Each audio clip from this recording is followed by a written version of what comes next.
다 같이 사도신경으로 우리 신앙을 고백하도록 하겠습니다.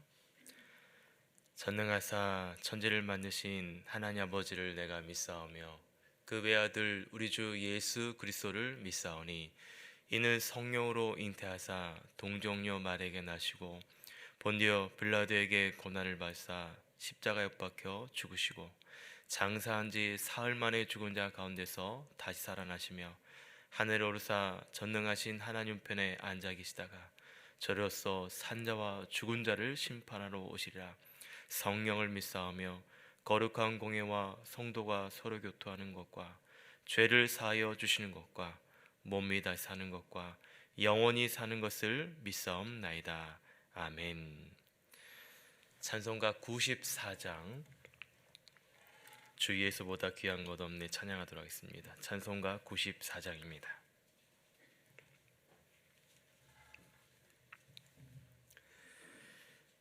주 예수보다 더 귀한 것은 없네. 이 세상 부귀와 바꿀 수 없네. 영죽은 내 대신 돌아가신 그 놀라운 사랑 잊지 못해. 세상 즐거움 다 버리고 세상 자랑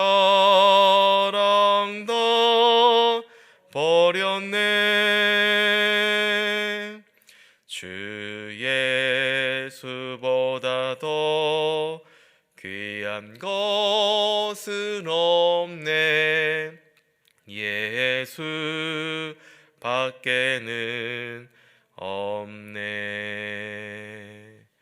주 예수보다 더 귀한 것은 없네. 이 세상 명예와 바꿀 수 없네.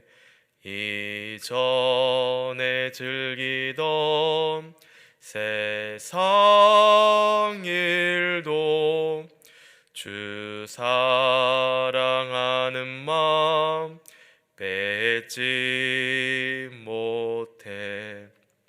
세상 즐거움 나 버리고 세상 자랑 다 버렸네. 주 예수보다 더 귀한 것은 없네. 예수 밖에는 없네. 주 예수보다 더 귀한 것은 없네. 이 세상 행복과 바꿀 수 없네. 유혹과 핍박이 몰려와도 주 섬기는 내 맘 변치 않아. 세상 즐거움 다 버리고 세상 자랑 다 버렸네. 주 예수보다 더 귀한 것은 없네. 예수 밖에는 없네. 아멘. 기도하시겠습니다. 하나님, 감사합니다. 이 새벽에 우리의 잠을 깨워주시고 우리의 영혼을 깨워주시고 주의 전에 변함없이 이 자리로 인도하여 주신 하나님, 오늘도 주님께서 주시는 하나님의 귀한 위로와 은혜가 또 그 하나님의 임재가 임하도록 도와주시옵소서. 우리의 연약함과 또 우리의 죄와 우리의 허물들을 용서하여 주시고 이 시간 그리스도의 보혈로 우리의 모든 죄를 씻겨주시는 은혜의 시간 되게 하여 주시옵소서. 주님보다 귀한 것이 없음을 고백했습니다. 세상 어떤 부귀 와도, 세상 어떤 명예 와도, 세상 어떤 행복과도 바꿀 수 없는 주님 만나러 왔사오니 오늘 이 시간에 우리에게 말씀 듣게 하여 주시고 말씀을 통해 힘을 얻게 하여 주시고 말씀을 통해 주님 만나는 귀한 복된 시간 되도록 인도하여 주시고 우리 영혼을 소생케 하여 주시는 귀한 시간 되도록 인도하여 주시옵소서. 모든 예배 순서를 주여 부탁드려오며 이 모든 말씀 사랑이 많으신 예수님 이름으로 기도합나이다. 아멘. 오늘 함께 볼 하나님의 말씀은 신약성경 요한복음 2장 1절부터 12절 말씀입니다. 신약성경 145쪽에 있습니다. 요한복음 2장 1절부터 12절 말씀입니다. 찾으셨으면 저와 여러분이 한 절씩 하나님의 말씀 교독하도록 하겠습니다. 사흘째 되던 날 갈릴리 가나에 혼례가 있어 예수의 어머니도 거기 계시고 예수와 그 제자들도 혼례의 청함을 받았더니 포도주가 떨어진지라. 예수 어머니가 예수에게 이르되 저들에게 포도주가 없다 하니 예수께서 이르시되 여자여 나와 무슨 상관이 있나이까 내 때가 아직 이르지 아니하였나이다. 그의 어머니가 하인들에게 이르되 너에게 무슨 말씀을 하시든지 그대로 하라 하니라. 거기에 율례 경절 예식을 따라 두세 통 드는 돌 항아리 6이 놓여 있는지라. 예수께서 그들에게 이르시되 항아리에 물을 채우라 하신즉 아구까지 채우니 이제는 떠서 연회장에게 갖다 주라 하심에 갖다 주었더니 연회장은 물로 된 포도주를 맛보고도 어디서 났는지 알지 못하되 물을 떠온 하인들은 알더라. 연회장이 신랑을 불러 말하되 사람마다 먼저 좋은 포도주를 내고 취한 후에는 낮은 것을 내거늘 그대는 지금까지 좋은 포도주를 두었다 하니라. 예수께서 이 첫 표적을 갈릴리 가나에서 행하여 그의 영광을 나타내심에 제자들이 그를 믿으니라.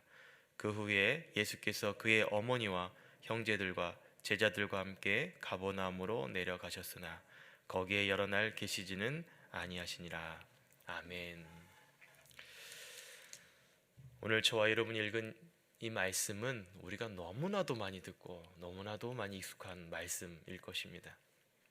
하지만 그렇다고 해서 동일한 말씀을 듣는 우리들에게 은혜가 없거나 또 너무나 익숙한 말씀이기 때문에 우리가 말씀을 더 잘한다고 또 장담할 수는 없겠죠.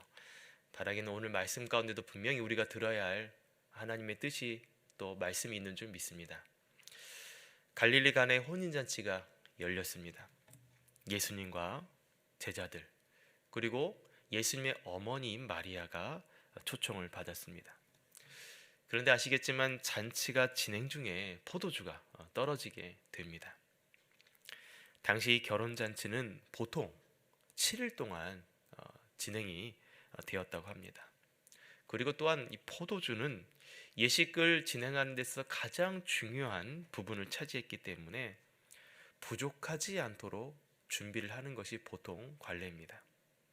그런데 왜 포도주가 떨어졌을까요? 이것에 대해서 여러 가지 추측과 한번 추론을 한번 해보면 이런 것 같습니다. 인원 참석하는 예상 인원보다 손님들이 많이 왔다거나 또는 이 혼인집에 이 포도주 준비가 소홀히 할 수도 있었겠죠. 아니면 포도주의 맛이 너무나도 좋아서 많은 사람들이 소비를 많이 했기 때문에 모자랄 수도 있었을 것입니다. 당시 상황에서 이 떨어진 이 포도주는 그래서 쉽게 어디서 구할 수 있는 상황도 아니었습니다. 요즘처럼 마트나 이것을 구매할 수 있는 그런 예비된 그런 판매할 수 있는 장소들이 많이 있는 것도 아니었고 가까이 있는 것도 아니었고, 또 이 주변 사람들한테 이 떨어진 포도주를 빌린다 해도 그 양을 구하기에는 많은 한계가 있었을 것입니다. 그리고 포도주를 적어도 숙성시키려면 시간이 걸립니다. 적어도 1년의 시간들이 걸렸기 때문에 떨어진 포도주를 쉽게 구할 수 있는 상황은 아니었을 것입니다. 그러게 이 지금 혼인집을 치르는 이 집안에는 지금 비상 상태가 발생됐죠. 아마 오늘날도 마찬가지일 것입니다. 여러분이 예식을 치르고 있는 혹은 또는 자녀들을 위해서 예식을 치르고 있는데 손님 대접할 음식이 떨어졌다. 그러면 난리가 난 거죠. 비상 상태인 것입니다. 여러분, 이처럼 비상 상태가 또 어디 있겠습니까? 이런 상황을 눈치챈 예수님의 어머니가 하인들에게 당부를 합니다. 오늘 5절 말씀에 보시면 이렇게 얘기를 하죠. 그의 어머니가 하인들에게 이르되 너에게 무슨 말씀을 하시든지 그대로 하라 하니라. 뭔가 예수님의 어머니는 알고 있었던 것 같습니다. 근데 그때 예수님께서는 내 때가 이르지 않았다라고 말씀을 하시죠. 하지만 하인들을 불러서 돌 항아리에 물을 채우라고 명하십니다. 여기서 돌 항아리는 손님들이 찾아오면 그 물을 떠서 손님들의 발을 씻겨주는 그 물을 담는 항아리를 말합니다. 하인들은 이 상황에서 왜 물을 채우라고 했는지 이해가 안 됐을 것입니다. 아니, 이 상황에서 발 씻는 그 손님들이 더 찾아오나? 지금 이렇게 이 상황에서 이렇게 손님들이 찾아오면 안 될 텐데 라고 이렇게 생각할 수도 있었을 것입니다. 그런데 마리아의 당부가 있었기 때문에 또 예수님의 말씀에 그 하인들은 항아리에 가득 물을 채우게 됩니다. 그런데 여러분, 더 이해가 안 되는 상황이 발생됩니다. 이 물을 떠다가 누구에게요? 연회장에게 갖다 주라고 이야기를 하는 것입니다. 지금 필요한 것은 포도주인데 물을 그 잔에 채우라고 하는 걸 요청을 하셨을까? 아마 하인들의 입장에서는 이해할 수 없는 상황이었습니다. 그리고 그렇게 하더라도 곤란한 상황들이 연출될 거라는 것을 예상을 했을 것입니다. 아무리 못해도 포도주의 맛과 이 물맛을 구분 못하겠습니까? 이런 상황들은 어쩌면 하인들의 입장에서는 너무나도 말도 안 될 수 있는 상황인 것이죠. 한번 생각해 보십시오. 물과 포도주는 눈으로도 식별이 가능합니다. 색깔이 다르잖아요. 또 물은 물맛이 있고 포도주는 포도주의 맛이 있는데 이 맛을 누가 구별할 수 없겠습니까? 또 오히려 물을 갖다 주었다가 이 사람들이 자신들을 무시했다고 경멸하고 또 혼인집에서 축하받아야 할 혼인집에서 난동을 피울 수도 있을 수 있습니다. 또 물을 채우는 일 때문에 이날 주인공인 신랑 신부는 어쩌면 가장 힘든 예식을 치를 수 있을지도 모릅니다. 또 하인들은 아마 이 일들 때문에 모든 또 책임을 지게 되고 또 쫓겨나는, 어쩌면 평생 낙인으로 찍히는 그런 삶을 살 수도 있습니다. 그러니 여러분, 하인의 입장에서는 이 물을 떠다가 연회장에 갖다 준다는 것은 정말 어쩌면 인생 최대의 고비가 될 수도 있는 상황인 거죠. 아마 망설일 수 있을지도 모릅니다. 이거를 줘야 되나 말아야 되나. 좀 더 이 하인들의 입장을 좀 생각해 보면 그 입장에서는 생각만 해도 막막할 수 있죠. 분명히 물을 주는 것으로 인해서 자신에게 어떠한 형벌이 떨어질지, 또 왜 예수님은 이 자리에 초청받아서 이렇게 곤란한 일들을 우리에게 시킬까, 이러한 생각도 했을지도 모릅니다. 그래서 물을 떠가는 이 하인들의 마음은 무겁기만 하고 발이 잘 안 떨어졌을 것 같습니다. 근데 여러분, 우리는 이 말씀을 지금 결론을 알기 때문에 왜 저렇게 목사님이 구구절절 얘기를 할까 이렇게 생각할 수 있는데, 여러분, 오늘 이 말씀 10절을 보시면 연회장이 이렇게 말하죠. 말하되 사람마다 먼저 좋은 포도주를 내고 취한 후에는 낮은 것을 내거늘 그대는 지금까지 좋은 포도주를 두었도다 하니라. 칭찬을 합니다. 그러면서 알 수 있는 게 이 연회장은 아직 포도주 맛, 물맛을 구별할 줄 안다는 거죠. 저는 오늘 이 말씀을 통해 느낀 것이 있습니다. 우리의 마음을 마치 하인들이 잘 대변해 주고 있다고 생각합니다.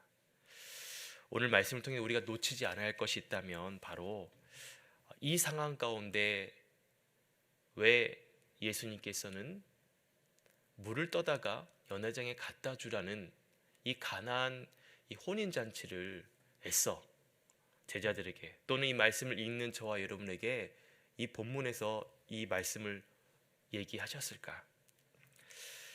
하나님께서 오늘 말씀을 통해 무엇을 저와 여러분에게 말씀하시는 걸까요?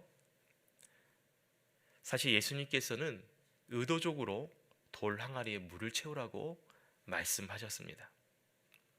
예수님은 오늘 이 혼인잔치 이 집에 포도주로 인하여 망가지는 것, 어려운 상황들이 연출되는 것을 보고만 계실 수 없었습니다.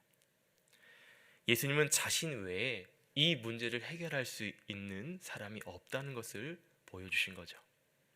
그리고 또 예수님은 물로 포도주만 아니라 예수님은 어떤 것도 만들 수 있는 전능하신 하나님이라는 것을 보여주고 있는 것입니다. 그래서 오늘 말씀에도 11절에 예수께서 이 첫 표적을 갈릴리 가나에서 행하여 그의 영광을 나타내심에 제자들이 그를 믿으니라 이렇게 말씀하고 있는 것입니다. 예수님께서 물을 포도주 잔에 채우러 가신 것을 통하여 말씀하시는 목적은 우리도 살다 보면 예고 없이 채워야 될 문제가 생긴다는 거죠. 그래서 이것으로도 채워보고 저것으로도 채우게 됩니다. 그럼에도 여전히 밑빠진 독처럼 이것을 채워야 될 상황들이 연출되더라는 것이죠. 그때 여러분, 이 상황들이 우리 삶 가운데 동일하게 나타나고 이런 상황 가운데 우리도 어떤 것으로 채워도 채우지 않는 그러한 어쩌면 빈 잔의 상황이 됐을 때에 우리는 오늘 이 말씀을 꼭 기억하셨으면 좋을 것 같아요. 그것은 뭐냐면 그때에 이 내 채울 수 없는 빈잔에 예수님을 채우면 내 인생의 문제는 해결된다는 것입니다. 이 말씀을 믿으십니까?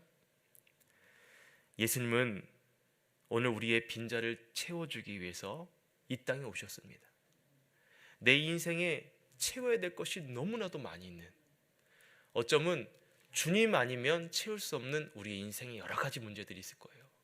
비단 가난 혼인잔치 문제뿐만 아니라 우리의 오늘 삶 가운데도 내 삶이 참 비어져 있구나, 뭔가를 채워야 되는데 채울 수 없는 부분들이 많이 있구나라는 그런 고민, 또 그것을 위해서 기도할 수밖에 없는 우리의 기도 제목이 있는 줄 압니다. 그런데 여러분, 그럴 때에 오늘 말씀을 기억하시고 무엇으로요? 예수 그리스도로 채워야 되는구나, 이 사실을 꼭 기억하시길 바랍니다. 사랑하는 여러분, 오늘 예수님으로 채워달라고 기도하시길 바랍니다. 하인들은 포도주가 떨어지고 빈잔이 될 때에 무엇으로 채워야 될지 막막했습니다. 그때 주님께서 하신 말씀대로 물로 빈잔을 채웠습니다. 우리는 무엇으로 우리의 빈잔을 채워야 하겠습니까? 예수님으로 채워야 됩니다. 우리도 빈잔으로 살아갈 때가 있다는 것을 기억하시고 무엇으로 채워야 될지 막막한 삶을 살아가야 될 때도 있다는 것을 기억하시고 어쩌면 오늘 이 시간에도 그런 주님으로 채움받아야 되는데 다른 것으로 내 인생의 빈잔을 채우려고 하는 건 아닌지 다시 한번 우리의 삶을 말씀을 통해 비춰보고 또 다시 한번 우리의 삶을 결단할 수 있는, 예수 그리스도로 채움받을 수 있는 그런 풍성한 은혜가 되는 하루가 되기를 주의 이름으로 축원하며 기도합니다.